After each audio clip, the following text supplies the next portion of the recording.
Fly away. Hey everybody, we're doing a little hoof trimming. We got one little ewe that's in need of some hoof trimming. We do a lot of our goats, but very rarely do we do our sheep, because we don't feed them any grain. They typically don't get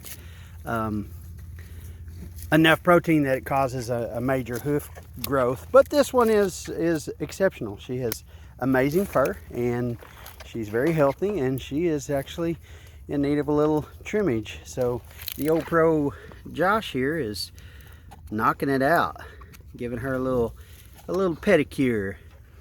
So I just thought you guys might find it interesting to see it in action.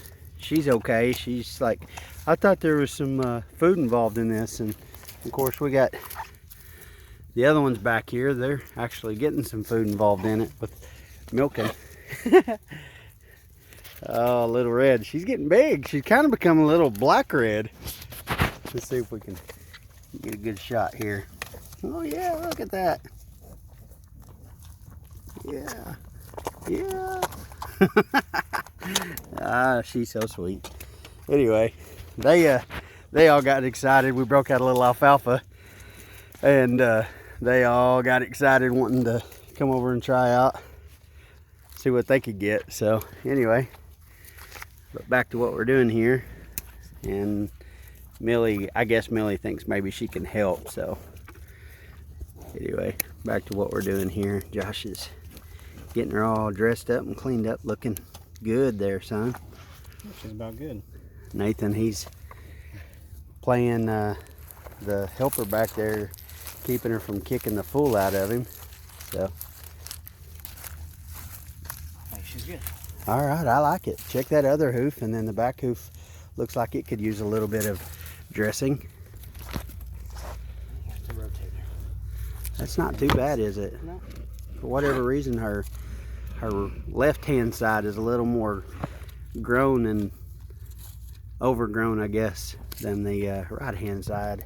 Makes me think maybe she got a trim before and they missed that one. Yeah, that's possible.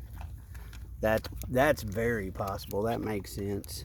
Yeah, part of the reason why we do not grain our animals is because it just causes their hoofs to grow too fast. And our animals are not on rock, they're on grass.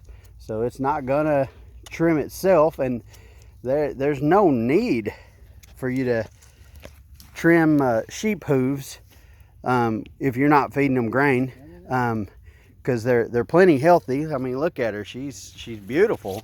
Nothing wrong with her at all. Is there anything wrong with you? No, other than you won't let me get up, right? Anyway, you'll get up here in a second. Look at her. She's gone into possum mode. She's frozen. She's not gonna move.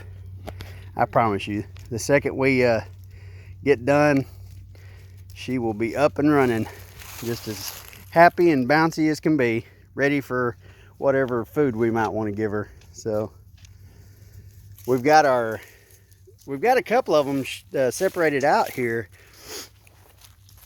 What we're doing is we've got this mama in there just to keep that little guy. He is our last rambling, and he is going to Farmers Market Direct. So we are actually fattening him up. We're going to have him butchered professionally so that we can have it packaged and resell it over at Farmers Market Direct. So he's pretty. We're going to fatten him up a little bit more, and then here in about 2 weeks we're going to take him in and get him butchered and packaged up, and you'll be able to find him over at Farmers Market Direct. So anyway, everybody's pretty happy. I moved them over here onto this paddock. It had quite a bit of grass that was popping out, and I threw some hay out over on the far slope over there. And so everybody's happy. Everybody's fat and sassy. We're what are we, the second week of December, and it's been a little bit cold and a little bit dry, and now we've gotten some rain and everything's warmed up a little bit and it's starting to green up. So we're going to leave them off of this paddock for probably the rest of December, and just throw hay out here and feed them, and that'll help boost the organic matter in the soil, as well as giving them feed. And then once we got that done, we'll she's just chilling. See, she's as good as she can be. Now she can walk around and not have to worry about her feet hurting her. So anyway, yeah, we'll leave them on this paddock, graze it, throw hay out there. What hay they don't eat, we'll just go into the ground and help reseed and add organic matter. And then here probably January 1st or so, we'll put them back over here on this side. Boys, y'all want to grab that bucket and see if there's anybody else we needed to trim up a little bit?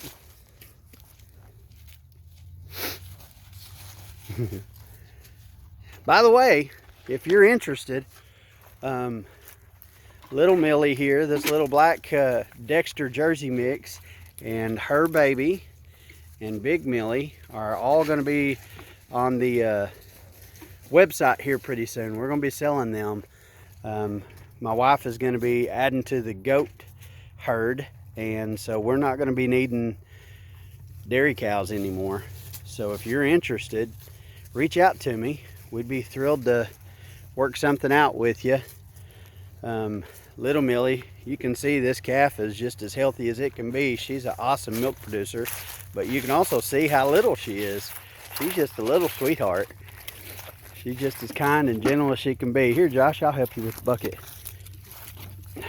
Little Millie's like, yeah, you'll help him with the bucket? Give it to me. Now we're gonna see if we can check these sheep for, here Nathan, you take it. For other sheep that may need a little bit of a trim. What do you say, little Red?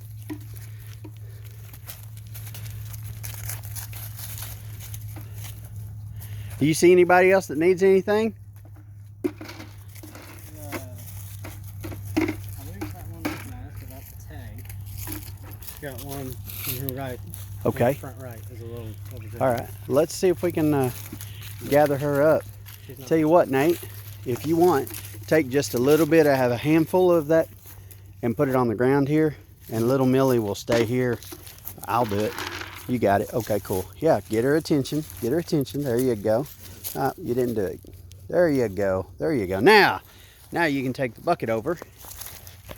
Running the cows and the sheep together is a little bit of a pain sometimes, but they're pretty awesome as far as working together. They really don't bother each other, and during the winter months it works pretty good. Now, long term, if we're able to keep some cows, it would help, because cows and sheep, their parasites cross out. In other words, the parasites that would hurt sheep die in cows, and the parasites that would hurt cows die in sheep. So it's pretty cool to run them together and have them cross over like that. But with our paddocks being rotated and all that kind of stuff, we don't have much parasite pressure anyway. And thankfully, St. Croix are, well, they're just really healthy. You can see how pretty these sheep are. Man, we're so excited. We've got them in pretty good shape. Our little ram is, man, I think he's about 9 months old right there. And boy, he's getting pretty. Look at that mane and everything. He's coming along. So he is going to be a good sire to some pretty lambs coming up. So, what are we thinking, boys?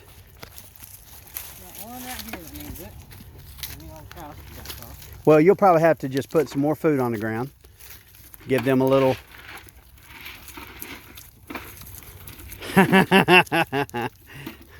Okay. Well, that works too.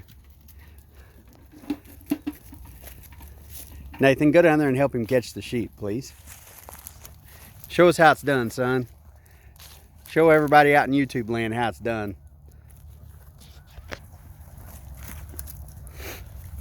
Which one are you needing, Josh?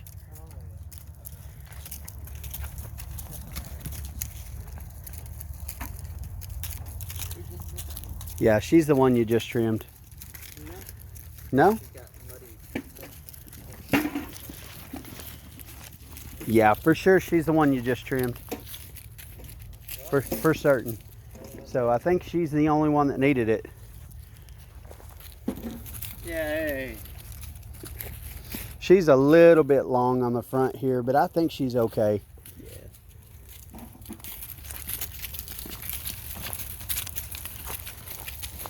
See that right foot, that right hoof is a little long? The one walking up to you right there? I think we're okay. We'll give her a little longer. Go ahead and grab the bucket and we'll call it good for this evening. Man, look at that sky. Isn't that pretty? What a beautiful evening. Look at that boy. Isn't he talented? Thanks, Josh. You did a good job. Thank you, Nathan. You guys are so awesome at this. I tell you, I'm very thankful to have my farm hands. They're just absolute great hands. Anyway, hey, we're going to sign off. Let you guys enjoy that sunset a little bit more, and hope y'all have an awesome weekend. Hey, and we're getting close to Christmas, so if for whatever reason I don't talk to you again, God bless you guys. Have a good Christmas. Enjoy your families. Talk to you later. Bye-bye.